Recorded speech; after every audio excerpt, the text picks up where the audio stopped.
Donc ici, donc ce facteur de multiplication, donc c'est un renseignement sur la quantité des électrons produits par un seul électron. Par exemple, si j'ai un électron produit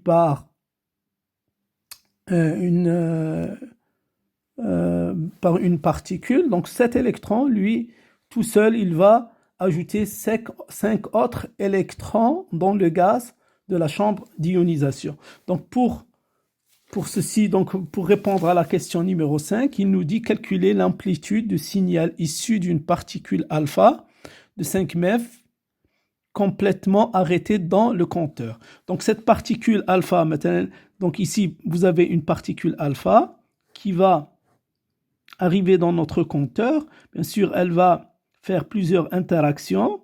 Chaque interaction, elle va perdre de l'énergie et produire une paire d'ions. Donc ici, on aura un électron et un ion. Bien sûr, ici, un électron et un ion. Donc des paires, ainsi de suite. Donc vous avez toujours électron, ion, ainsi de suite. Donc si je veux voir le nombre d'interactions ou le nombre de paires d'ions créées dans le gaz pendant le parcours de cette particule à l'intérieur du gaz, donc le nombre je vais faire ça, c'est le nombre de particules créées par la particule alpha. Donc le n, c'est le nombre de paires d'ions créées par la particule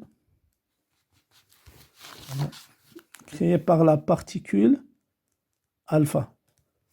Donc si je veux calculer ça, donc ce nombre alpha, c'est normalement E alpha sur l'énergie pour créer une paire. Donc puisque c'est un gaz, donc on prend en général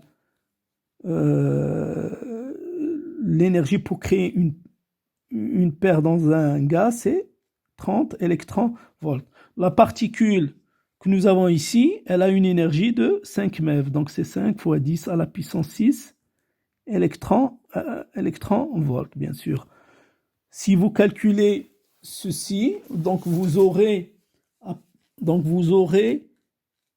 un nombre de paires qui est égal à 1,66 fois 10 à la puissance 5 paires.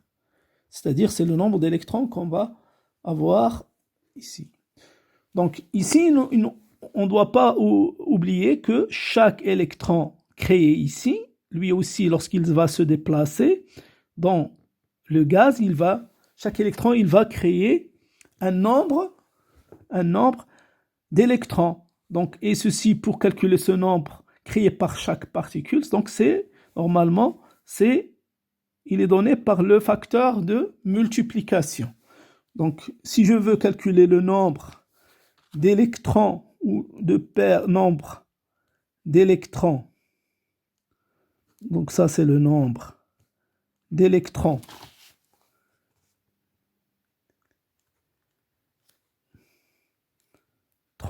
total, donc créé dans la chambre, dans le compteur. Qu'est-ce qu'on va faire? Donc ça, c'est le nombre ça c'est le n alpha. Donc ça c'est le nombre, normalement le nombre d'électrons créés par la particule alpha. Et il faut oublier que chaque électron créé, il va lui aussi créer un nombre de particules. Donc si je veux calculer le nombre total créé, normalement c'est le nombre alpha, et c'est le nombre d'électrons créés par la particule alpha, multiplié par le facteur de multiplication qu'on a déjà calculé dans les questions précédentes. Donc, ça c'est le nombre d'électrons total.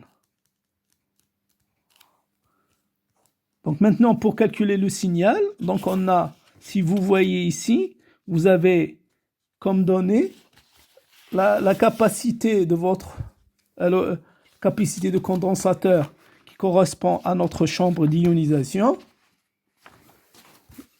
Ce facteur Donc, on a la capacité de notre condensateur représentant notre compteur, c'est 500 picofarads. Donc, notre signal donc correspond, c'est un potentiel, donc on va prendre comme potentiel. Donc, ça est égal normalement à la charge sur la capacité de condensateur.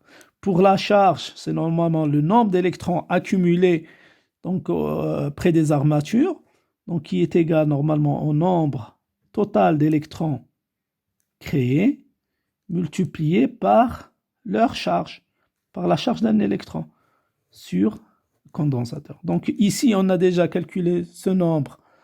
C'est le nombre créé par la particule alpha fois m, donc fois E, sur la capacité de condensateur. Je remplace le n alpha, normalement c'est l'énergie alpha de la particule alpha fois le facteur de multiplication multiplié par E sur, bien sûr, l'énergie pour avoir créé une ionisation dans le gaz multiplié par C.